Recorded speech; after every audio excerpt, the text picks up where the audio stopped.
Hello guys, আমি রূপসা চলে এসেছি আজকে আবার একটা নতুন ব্লগ নিয়ে তোমাদের সাথে শেয়ার করতে। সো আজকে আমরা যাচ্ছি কাঁচরাপাড়ায় ফুচকা গ্রামে। আমি আগেও গেছিলাম, কিন্তু আজকে আমরা নিয়ে যাচ্ছি আমাদের সঙ্গে আমাদের মা বাবাকে। তো চলো শুরু করা যাক। তো ওই যে রাস্তায় চলে এসেছি, আমাদের বেরোনোর কথা ছিল দুপুর দুপুর। তো এখন সকাল থেকে অনেকটা রোদ ছিল, বাট এখন বেরাতে বেরাতে দেখি অনেকটা মানে রোদ কমে গেছে, মেঘলা হয়ে গেছে। তো বেশ ভালোই হলো আমাদের জন্য। রাস্তায় দাঁড়িয়ে আছি, ওরা আসছে, বেরিয়ে গেছি। আর এদিকে আমাদের গাড়িও চলে এসেছে। বৃষ্টি হচ্ছে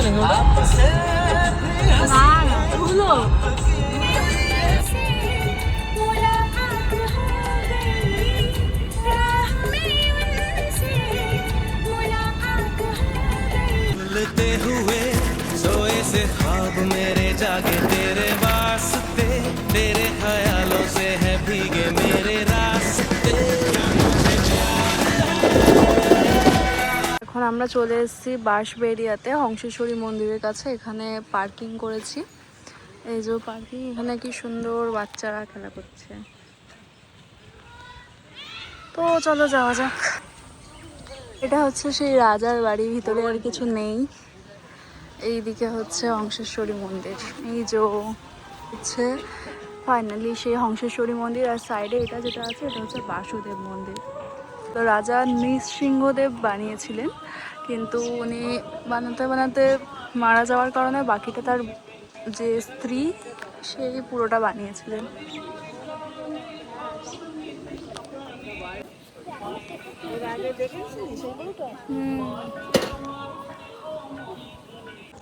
গাইজ এখন আপাতত এই মন্দিরের মূর্তিটা নেই, মায়ের হংসেশ্বরী মায়ের মূর্তিটা নেই, কারণ ওটা রঙের জন্য নেওয়া হয়েছে। 29 তারিখে ওটা নেওয়া হবে। তো আমরা সেটা না জেনেই এসেছি। তো ওটাই, মায়ের দেখা পেলাম না মূর্তিটা। তো ওইখানে আমরা বাদ বাকি জায়গাগুলো ঘুরে দেখছি।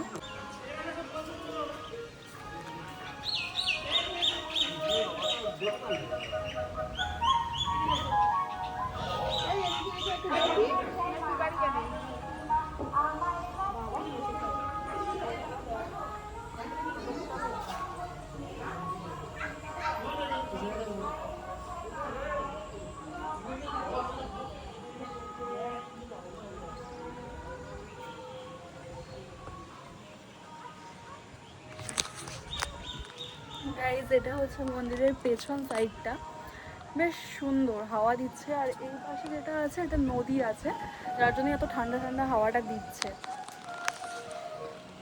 বাট এই দেওয়ালগুলোর জন্য দেখা যাচ্ছে না যে এইগুলোতে বেশিরভাগ শিবলিঙ্গই রয়েছে, পুজো দেওয়া হয়েছে, ফুল টুল রয়েছে।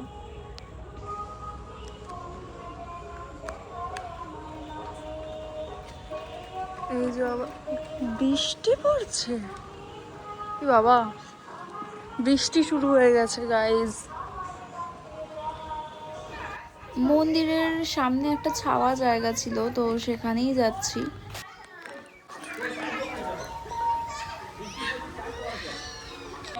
যাবেই ওই যে ওর পাশের ওইটা ভেঙে চলে গেছে। গাইজ বৃষ্টি আসতে চলেছে খুব জোরে, তো ওই জন্য বেরিয়ে যাচ্ছি আমরা।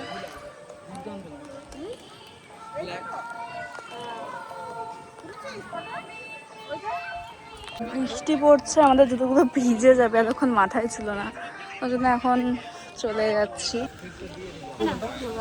চা টাইম, এটা চা খেতে এসছি।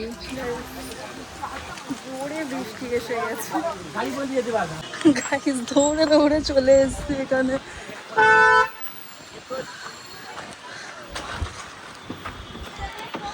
যাও এদিকে যাও। আমি কোনো ভালো কাজে গেলে বুঝতেও ভালো। কিছু দেখা যাচ্ছে না গাইজ। এটাই হলো সেই ফুচকা ভাড়া, কিন্তু এত বৃষ্টি পড়ছে এখন তো নিচে নামা পসিবলই না গাইজ। বেশ বৃষ্টি পড়ছে, কিন্তু অনেকক্ষণ বসে আছি। কটা বাজে দেখি, 6:07 বাজে। অনেকক্ষণ লেট হয়ে আছে, তো বেরিয়ে গেছি। ওরা চলে গেছে, মাথায় রুমাল দিয়ে বেরিয়ে পড়েছি গাইজ। ভিজে যাচ্ছি। ফটো সেশন চলছে গাড়ির। গাইজ এই যে সেই রানী রাসমণির জন্য তৈরি করা, তার স্মৃতিতে দক্ষিণেশ্বরের মতো মন্দিরটা। এই যে এখানে আরো মন্দির আছে। এই যে এই জায়গাটাতে ফুচকার দোকানগুলো বসে নদীর পাড়ে। হ্যাঁ, আর বেশিরভাগ ফুচকাগুলো ওইদিকে বসে, কেন বড় বড় দোকানগুলো, আর এগুলো ছোটোখাটোর মধ্যে এইদিকে। এই হলো সেই নদী বয়ে চলেছে, আর নদীর সাইড দিয়ে এখানে দোকান।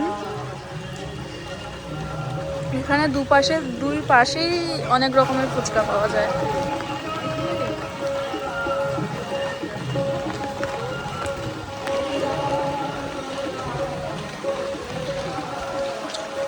কোথায় চলে গেল এরা? সোজা চলে গেছে গাইজ। যে এখন বৃষ্টি পড়ছে বলে এই দিকটা অতটা বসেনি, বাট এদিকেও আগের বার যখন এসলাম তখন দুদিকে পুরো ভর্তি ছিল, কিছু দেখাও যাচ্ছে না ঠিক করে।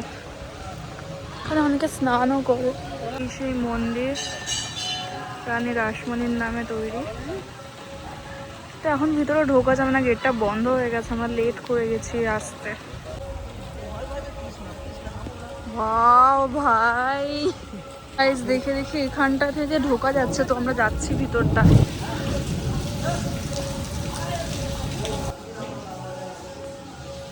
আইসক্রিম ফুচকা খেতে এসেছি, কিন্তু আইসক্রিম আর এখন নেই বৃষ্টিতে, সেজন্য নর্মাল ফুচকা নিলাম। যেন চাটনি ফুচকাই নিয়ে নিই। এর থেকে তোমরা বেটার ক্ষেত্রে পাপড়ি চাট, এখানকার পাপড়ি চাটই সেরা। ফুচকাকে এখন আমরা এইদিকে যাচ্ছি। এদিকে পাড়ার মধ্যে বাড়ির মধ্যে করে যে ফুচকাগুলো বিক্রি করবে ওখানে যাচ্ছে। এখানে অনেক রকমের আছে, মোটামুটি সব করে ট্রাই করা হবে। রেডি করছে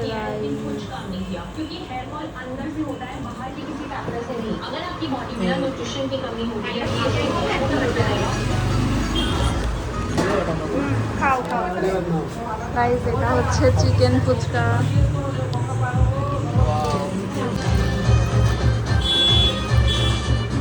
এটা কিসের ফুচকা ছিল ভুলে গেছি।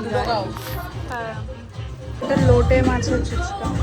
মিষ্টি দই গাইস। তোমার একটা দোকানে এসেছি এখানে আইসক্রিম ফুচকা খেতে। তাই